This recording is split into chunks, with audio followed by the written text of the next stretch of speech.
All right, chat. So I said I want to talk about MultiVersus today, and of course it's going to be on the YouTube, so don't click off. I know this isn't the anime content you guys used to, but hold on. We're going to get some good points here. MultiVersus, a very, very popular game at the moment. A lot of people are talking about this game, and for good reasons, right?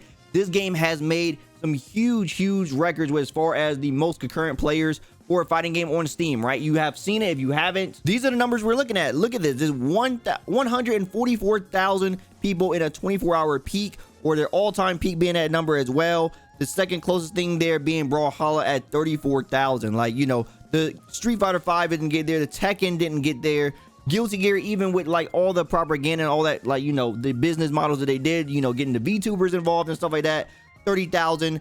Nowhere near this number of what we're seeing here. So what exactly is this game doing different than the others? And now the last video we talked about the success of fighting games, and I think this is a great topic to segue on top of that topic that we just had, talking about what makes a fighting game successful. So MultiVersus, what makes this game successful? So of course I have the game right here so I can demonstrate some things and talk about it, but before we even get into that, some of the things right off the bat, free to play, right? We've been having a discussion inside the FGC for a minute now, talking about in the free to play model works inside of the FGC, and by all means we definitely see as a working rat here, right? A free to play game, that is something very good. Cross play on top of that, free to play and cross play, so you are not stuck on the PS4 and you can't play with your friends on the Xbox, or you know, you being on PC because you PC master race and you can't play with your console friends. You can all jump in and have a good time together no matter what platforms you're on, as long as the game supports the platform. Bouncing back to the free to play aspect, a lot of fighting games cost a lot. That is one of the big reasons why people are so intimidated to get inside of fighting games, right?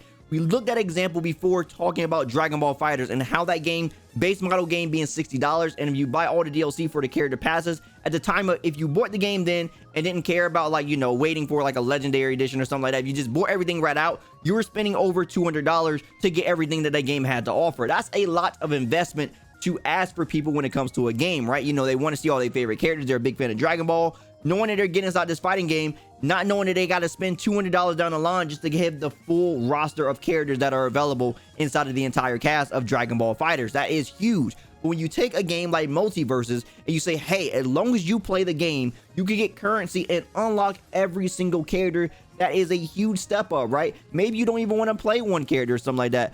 That is something that's crazy, right? You don't even have to unlock the characters you don't even care to play. You can just play the characters you want and then unlock the ones you do want, and that is something that is very good. Now we're going to jump into the game and talk about something that this game does that just about no other fighting game does, that's also important with what we're just talking about. So if we look at the collection of characters here, you'll see that I don't have a lot of the characters unlocked, right? I don't have Shaggy unlocked, I don't have Batman, I don't have Iron Giant, Bugs Bunny, and stuff like that. So one thing this game actually still allows you to do, which a lot of fighting games don't, you can still play the characters in training room. How many times do you not want to buy a character inside a fighting game? Like, you don't have any interest of playing them, but you are a competitive player, so you are forced to buy the character in order to train against them. In this game, that's not even the case. You do not have to buy the character with currency or premium currency, whatever you want to spend. You don't have to buy the character at all to train against them. That is a huge step up from the traditional way that fighting games do it. Not only this, but if you wanted to actually spend money in this game for some reason, you know, if you wanted to like get some of the cosmetics, you could try out the cosmetics before you even get them. You want the,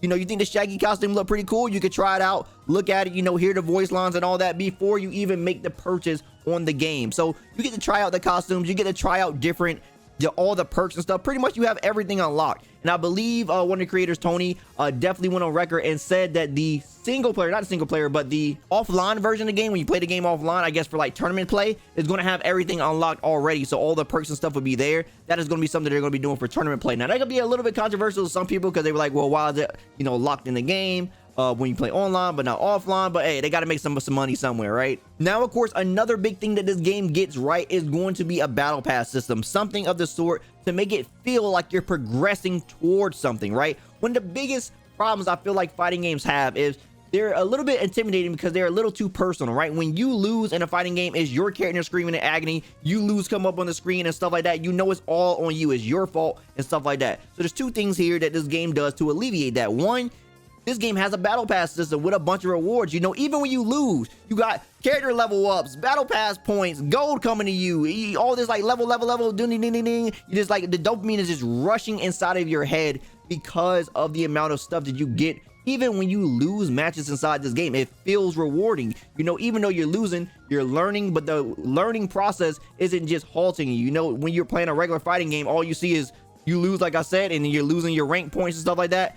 None of that is inside this game. You just simply have your battle pass system, and you just level up your characters, you level up your battle pass, and you train new perks and stuff like that. Now, there will be a rank system later in the game, but you don't even have to go down that route if you don't want to, if you're more of a casual player. And of course, the other thing this game gets right is it prioritizes 2v2. There's not a lot of fighting games on the market that actually prioritize that, right? Like, yeah, you got Smash Brothers, you know, other platformer game that has a 2v2 mode and stuff like that, but this game is specifically made with 2v2 in mind. Like, the meta is so different for when you play 1v1, which they just glad they included that inside the game. So if you just want to play 1v1, you can. But 2v2 is so rooted inside this game as far as how the perks work and how characters' moves work. There's some characters that are so team oriented, right? Like, some of their moves don't even work properly unless you have a teammate on the field and stuff like that. That is how team oriented some of these characters actually are. But it also just alleviates some of that pressure, as all the pressure is not only up to you, right? There's another person that you're playing with, be a friend or a random person that the game